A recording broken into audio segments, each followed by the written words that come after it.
back to MacBreak Studio.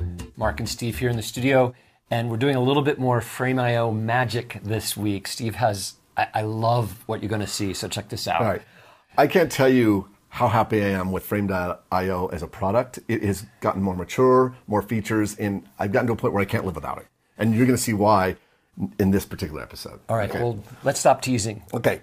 Here we have a project in Frame.io called St. Croix Selects. It's basically some underwater footage I shot down in the Caribbean.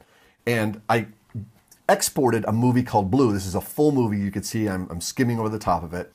And I'm going to just open it in the editor so you can see that I've taken the time to make comments on the video. And the comments are listed over here in the sidebar. So, for example, if I click on this, well, actually it's on black. Let me click on this one. The playhead will jump to that marker, to that comment. So it says, notice I put here, chapter 2, the wall. So I am adding chapter markers right here in Frameio. Right, exactly. And so I have another chapter marker here. And let's go ahead and I'm gonna add one more chapter marker. So right about here, I'm gonna add a comment. I'm gonna call this chapter 4, Night Dive. Hit return, okay?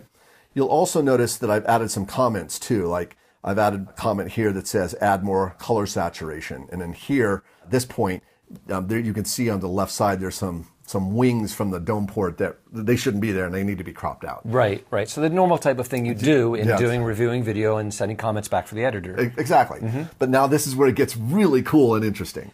Okay, if I take my mouse over here next to the word 6 comments, there's a little arrow. It says download comments. I click that button, check it out. Download for Final Cut Pro 10. Nice. So I go ahead and click that.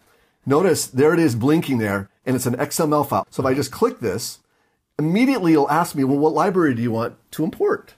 So it takes you right to importing the XML of all of those comments. That's right. So I'm going to choose the library that's currently opened in the library pane, and I'm just click choose.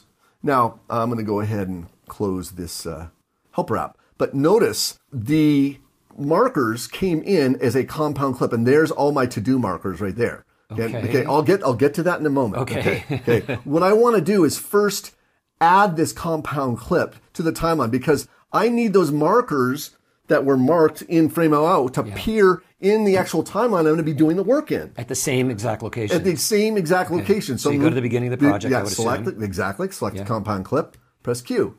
Okay, so it perfectly matches the length of my timeline. So the compound clip is like a gap clip or something with the markers on it? Well, right now, if I go inside the compound clip, what it is, it's a timecode generator with markers already there. I see. You can see in the viewer, it's got the timecode, and look, you can read the comments right there at the top of the viewer. Okay, so I'm gonna back out of this, and the thing is, you don't really need this compound clip. In fact, I recommend getting rid of it. It's just bulky. So I'll go up to clip and I'll choose break apart clip items.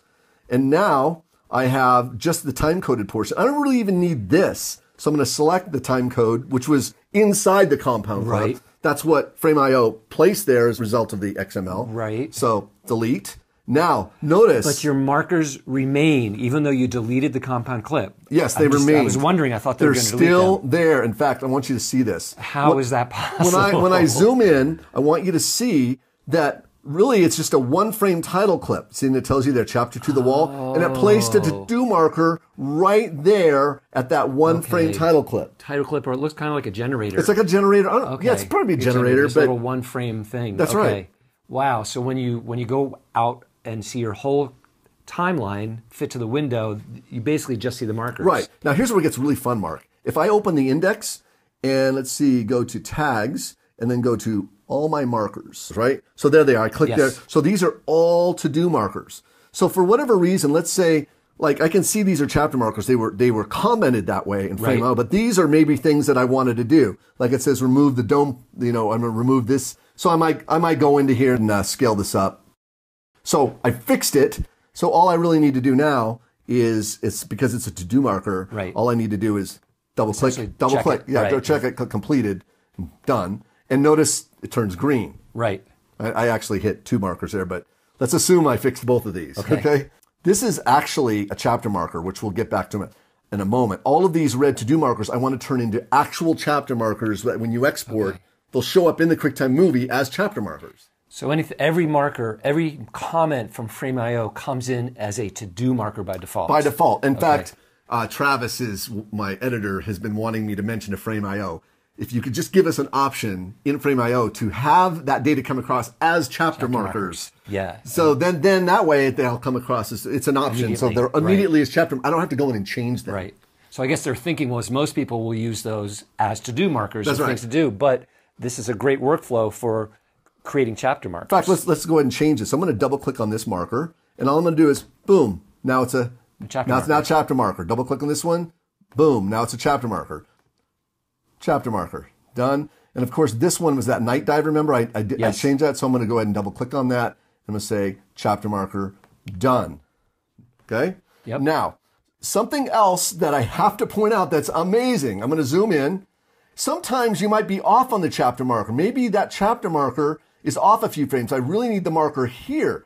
Now, if you use a standard marker in Final Cut, you'll know that you can't just pick this up and drag it. No, it's you got to delete it and make a new one. Right, but not so with this. I can just pick this whole thing up and move it to where it just moves the marker. I love it. You can actually move your markers left or right. Nice, very nice. It's fantastic. It's a workaround, but it's really cool. But it's a good workaround. It's really cool, yeah. So now here's one little gotcha. I'm not ready to export out yet, and I'll tell you why. Because this is a generator, like you said, if I export this out at the chapter marker, I'll get this little text flag at the top. And I may not want that. There's two ways of dealing with this. One would be to select the clip and just disable it. Disable it. And you could do that, and it works. When you export it, it'll still export the chapter marker. Right, and just not the text. Right. Now, the problem with this, a potential problem, is that what if you didn't get them all? If you missed one, What if you missed them? Yeah. So there's a better option where you can select these. I'm going to go ahead and select all of these. Let me park the playhead there and then zoom in. See, they're all selected. Now, if you hold down the Shift key and drag downward, and the reason I'm holding the Shift key is to constrain the movement so that I'm not changing where they appear. See what I'm saying? They won't move left or right at all. Just moving straight down. Now notice they're below the primary storyline. Yeah. You just saw the problem because now they're below the primary storyline. Yeah. There's no possible way that you'll get that text if you forget to disable one. Does that make sense? It makes perfect sense. All right. So now, in terms of exporting, when you go to, let's say, master file, one thing you're going to have to remember to do is you have to have this check mark, include chapter markers. Otherwise, it's not going to recognize them. So just so you can see, I have exported this movie out already. And notice I've already, there's your chapter markers. There's my chapter markers right there, using the exact method that I just demonstrated in Final Cut Pro 10.